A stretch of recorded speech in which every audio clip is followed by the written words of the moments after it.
I cannot comment without commenting on what we witnessed 2 days ago about our children from Butere High School who, because of a play that was written, some incidences took place that has attracted the attention of many people in the country.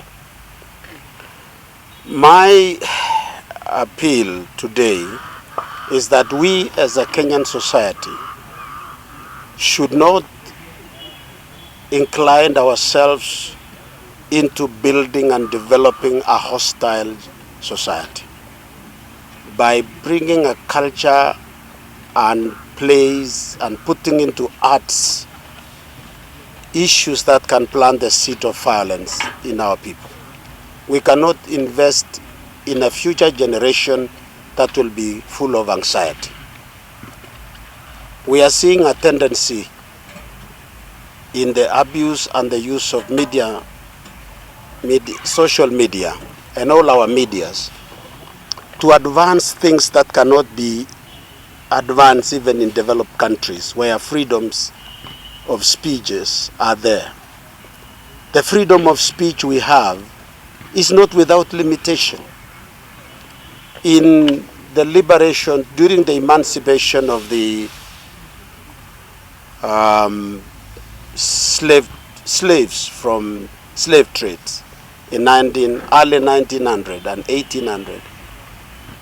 In 1901, one slave, after the declaration of that freedom, went through the streets of one of the cities in New York, swinging his arm and saying, "Oh, freedom, freedom, freedom."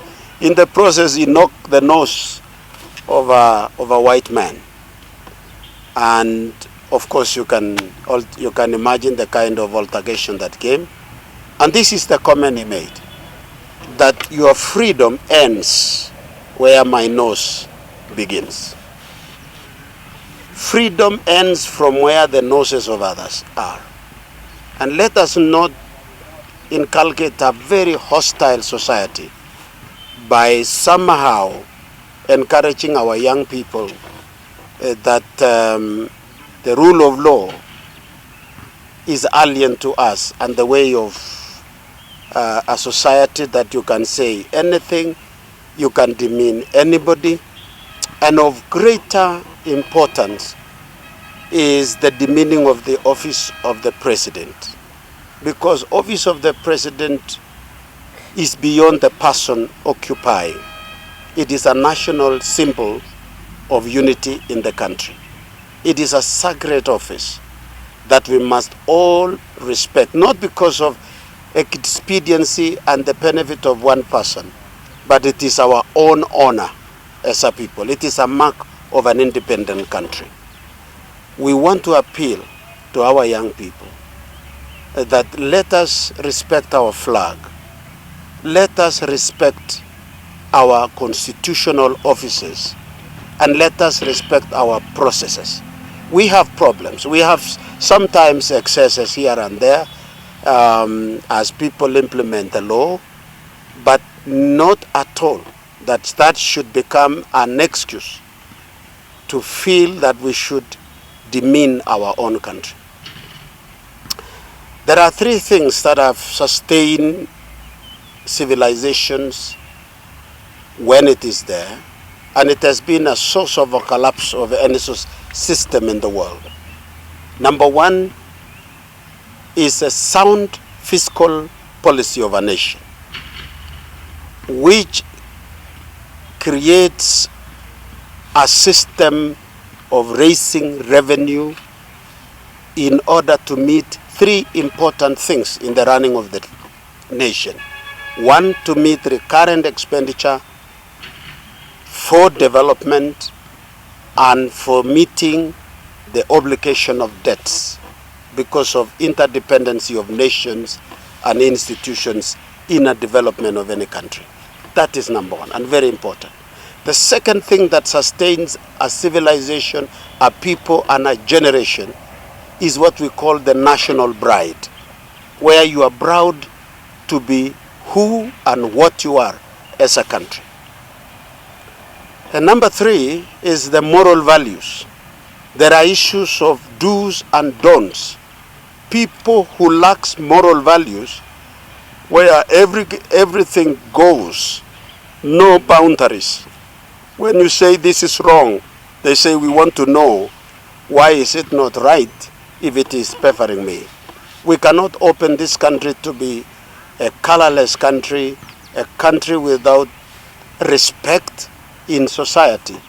And we must be very, very careful on how we invest in our generation, and I mean future generation.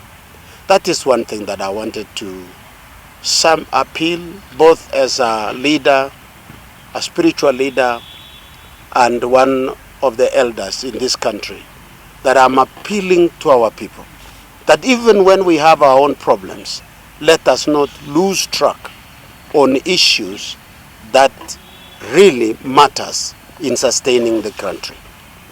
Even the most developed nations of the world, take for example the ethics of journalism when covering war, where there are people who have been fatally hurt. They blur their cameras not to show how the person has been cut into pieces, and then you shoot it into, you blur it when you are presenting to the nation. But we in Africa, we are so ruthless that we show it openly without respect for human dignity. I want to appeal that as we go, because majority of us are believers, we are beginning the celebration of Easter coming in a week's time. Let us retrospect and begin to reflect on how we have been managing ourselves so that come next years to come, we are building a nation we are all proud of. The trend we are following and the way we are feeding ourselves in the social media and in our media is encouraging a society that is going to be out of hand in days to come. And finally, I want to address my fellow politicians and leaders in this country, that every one of us must be working towards the center. It is not, this country doesn't belong to one person. It is our country, all of us. And the history indicates that the founding fathers of this country envisioned a nation with a national politics and not balkanization of the people. You will be branded as a leader to be a wicked man or an evil leader if you can go and start a fire in a bush while you are seeing the wind is going to drive that fire to where your children are, or your houses are, or your animals are. Really, you will be a wicked man.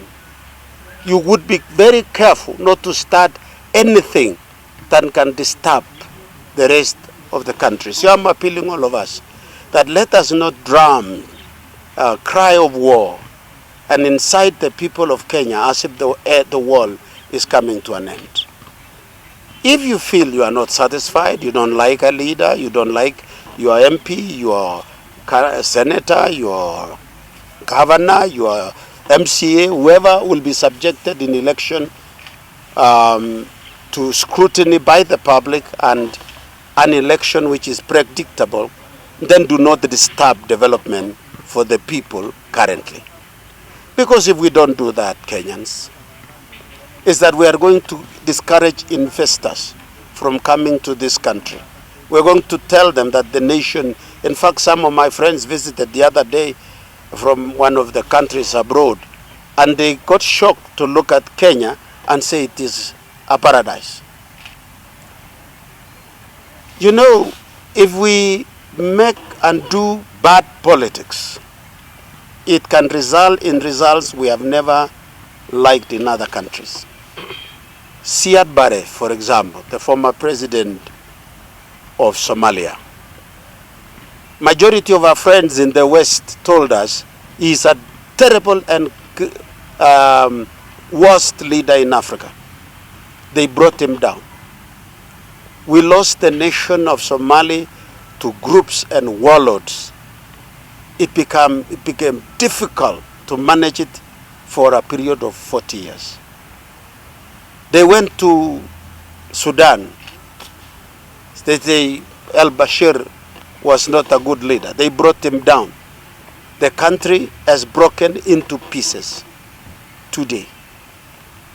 And these characters who are talking about human rights, civil movements, cannot sustain the country now. They went to Libya, brought down Muammar Gaddafi. The country is no longer what they were told it was going to be, and none of them has the capacity to restore the country. I can name them on and on, but I want to say countries that has been able to move through changes of leaders from one leader since independence to this day. Take example of the Republic of Tanzania, our own country, wonderful country, the great country of Kenya. We've had our own problems, but we keep on changing leaders every 5 years. Look at where we are. We have one of the strongest economies in the region. So I wish to appeal, what we have, let us protect it. And let us lessen political tension in the country. And you cannot put a judgment without investigation. We are a country of a rule of law. It is too early to condemn who is right and who was wrong, because the law enforcement agencies got a right under law to implement the law if it is preempting or protecting. Now, did they do it with the right orders is something that must be subjected to investigation. Number one. Number two, how did it get up to where it did? Who taught these children this thing? Who prepared? When you say the echoes of war in itself is sensational. It's sensational enough to make everyone to say, hi, what is this? So where was everybody when this was prepared? Number three, this is not the first incident I think we are witnessing from the same school. 2013 we had the same problem, and they had to be stopped. And again, so we want to know what happened then, what contributed to this now. So the question of forgiveness comes out of when a verdict has been reached, to say you are condemned or you are free. So my appeal is, before, let Kenyans allow the agencies of law, implementation of law, to do investigation. Let them know what happened. We want to know who was responsible, who taught these young people, who is behind it, and why was an outsider from the school participated in arts. If there was an arrangement for that kind that the school invited, it must be availed. Under what reason that contract was executed, and what was the intention.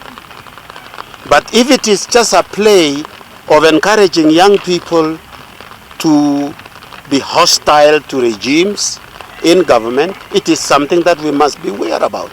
Because this country doesn't belong to one school. It belongs to all of us. And therefore, it's not a question of who is wrong now, but what is the issue? What happened? Because we trust our police, our men in uniform, that they mean well. And up to now, because all of us, we rely on them. You cannot tell us today you can stay in this country without police. We need the police. And we cannot condemn them. They are children of this country. They are parents. They are sisters and brothers of the same children. And if they acted, we must ask ourselves, what is it that motivated? And that requires investigation. Yep.